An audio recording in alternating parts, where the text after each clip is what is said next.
मुकेश हमेशा अपनी पत्नी के सजने संवरने पे ताने कसा करता था। अरे साधना, अब तुम्हें इतना बनने संवरने की क्या जरूरत है? अपनी उम्र का तो लिहाज करो। आप तो उम्र का बोलिए ही मत, आपसे तो छोटी हूँ।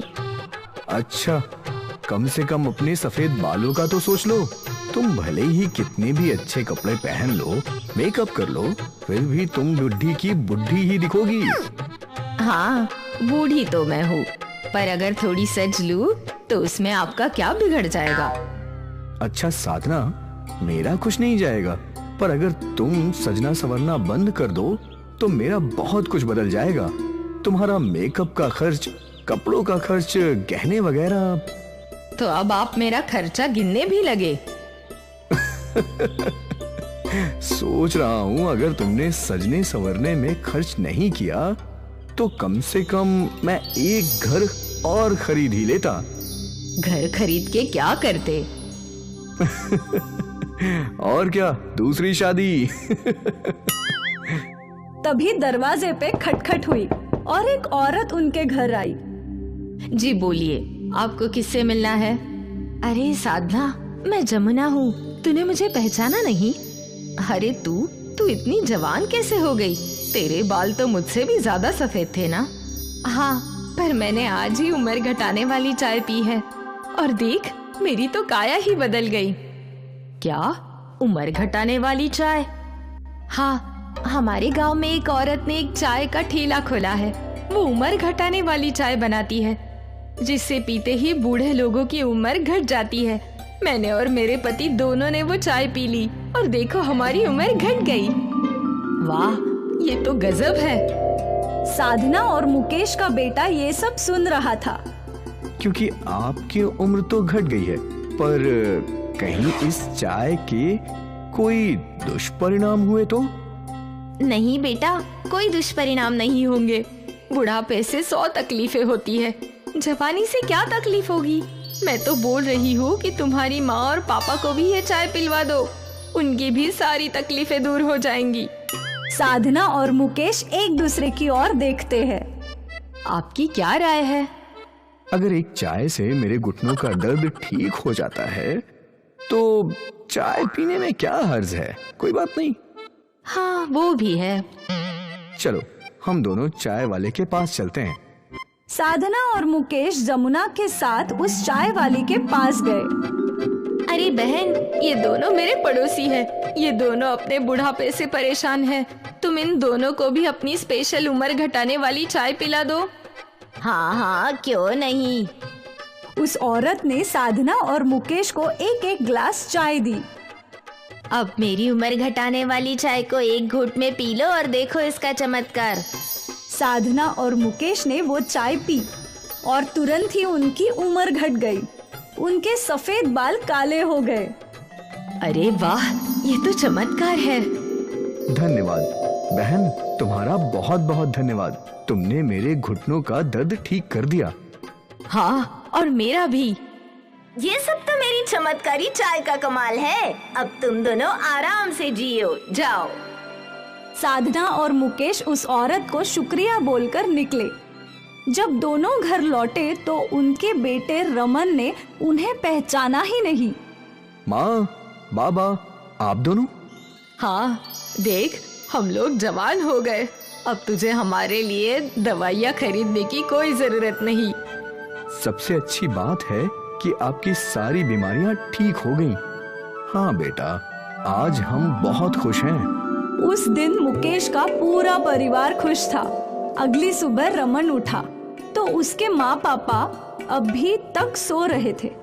माँ, पापा, माँ, पापा, ये क्या हुआ? माँ, पापा। जब रमन की आवाज पर उसके माँ पापा उठे नहीं तो वो उनके कमरे में चला गया और अंदर का मंजर देखकर वो चीख उठा। माँ, पापा, ये क्या हुआ? माँ, पापा।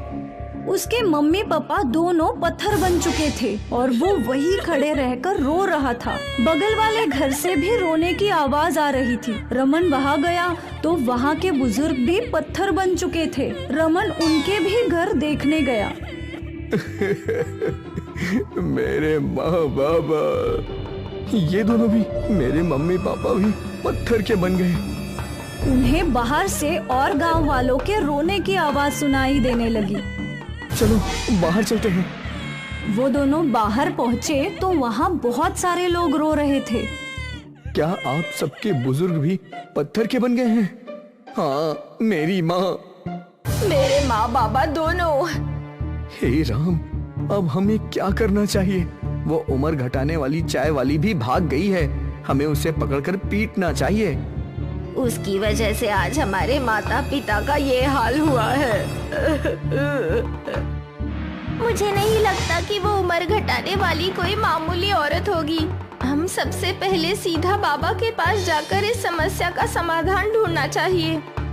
हाँ, ये सही रहेगा। रमन और कुछ गांव वाले सिद्ध बाबा के पास पहुँचे। बाबा, हमारे बुजुर्ग पत्थर बन गए हैं। उन सब ने उम्र घटाने वाली चाय पी और उनका ये हाल है। ये उसी का काम है। वो जादूगरनी चाय पिलाकर सभी बुढ़े लोगों को अपने वश में कर लेती है और फिर उसकी सारी शक्ति चुरा के उन्हें पत्थर बना देती है।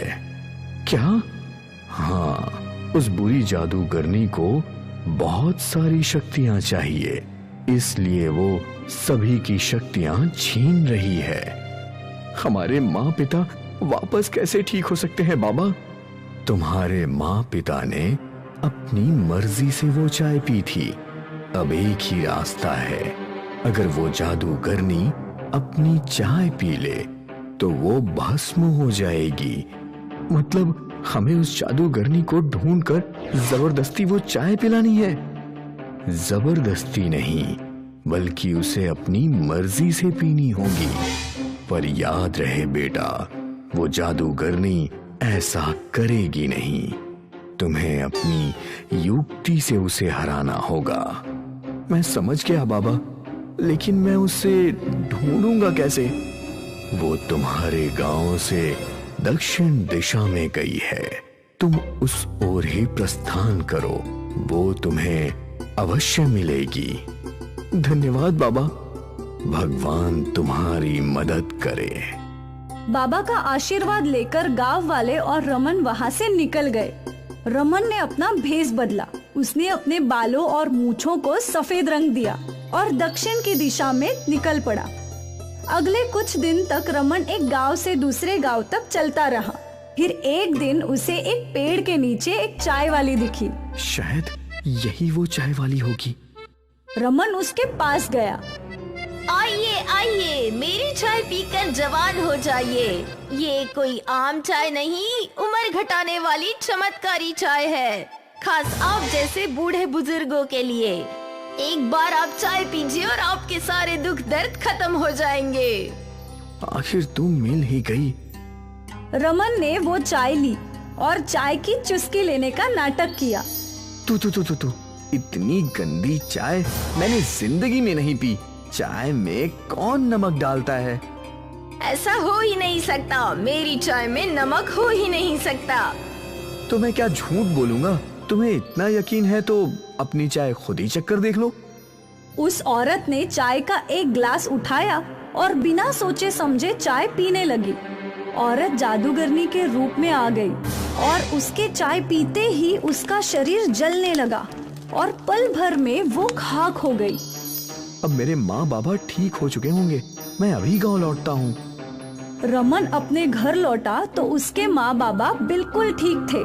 माँ, पापा, आप ठीक हो गए? हे भगवान, तेरा लाख लाख शुक्र है। रमन भैया! रमन और उसका परिवार घर से बाहर आया। भैया, आज आपकी वजह से गांव के सारे बुजुर्ग ठीक हो पाए हैं। धन्यवाद, आपका बहुत बहुत धन्यवाद। हाँ भैया, आप हमारे लिए भगवान हो। गांव वालों ने रमन का शुक्रिया किया। साधना और मुकेश को अपने रमन पे गर्व था। आखिर जादूगरनी का अंत हुआ और उम्र घटाने वाली चाय की जाल से सभी लोग आजाद हुए।